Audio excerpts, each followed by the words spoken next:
Attention units, pinwheeling and interpolating to this degree, boy, can he be controlled.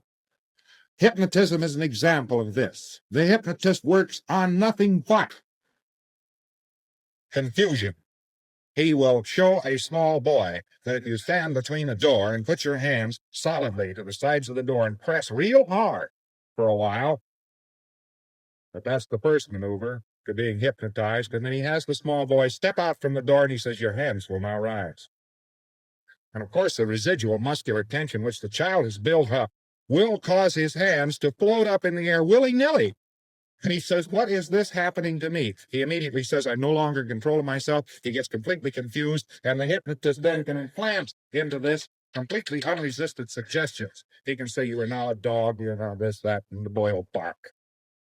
Now, you can get this up to a point where you can mesmerize another human being, and then, although he is blindfolded and you are no longer in contact with him, you can pinch yourself and see a red welt appear upon his body, and he will jump and say, ouch.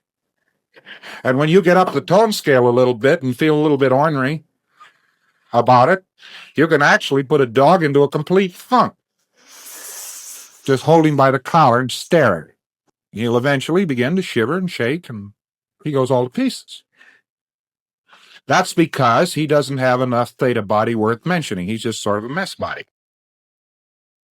You can erase parts of your body with a tension unit running just as though you were erasing a facsimile. What is your body but a facsimile that's really there on the line? That's matter. All right. Now, for instance, little gag on the line. A few days ago, I down here, all this court thing and so forth, it upset this program. But a few days ago, I suddenly decided I would look young at the summer session. Well, how do you look young? All you do is take off flesh off certain planes of the face and put the planes of the face in. So I just selectively ran incident until the planes of the face were smaller. You can actually select off pieces of flesh and trim down certain bones and change your appearance without any trouble at all. I started to run this crease here between my eyes and got interrupted in the process. But I started to run this as a wrinkle and so forth, and found out that it was getting my head chopped in half one time or another, and so I stopped running it. I didn't feel like running the rest of the incident. So your freakler's lying on the couch. If you know that this and that is wrong with him, you figure, and how do you gain that?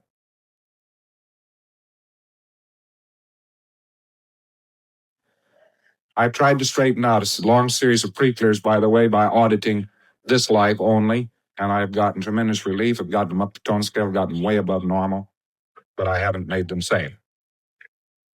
They have manifested eidetic memory. They've done all sorts of weird and terrible things and so forth, but compared to how high a person can go, it isn't worth doing.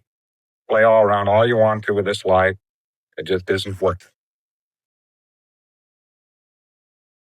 All right, now here's this fellow who was a squadron leader with some invader force, and they keep jumping onto these planets and swamping them up and having a good time with the babes.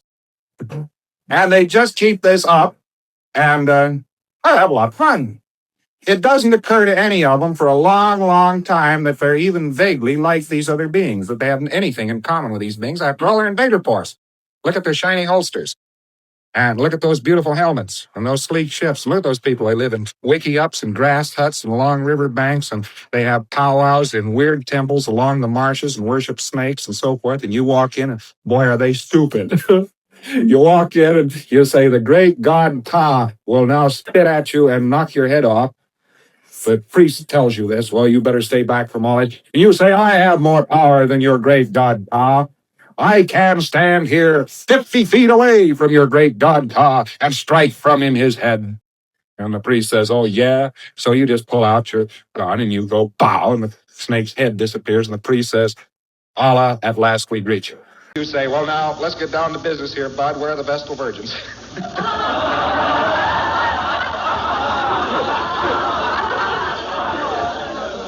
This scene, by the way, might sound to you to be comedy. Or a space opera, but I'm afraid it's been enacted more times than any of us could count.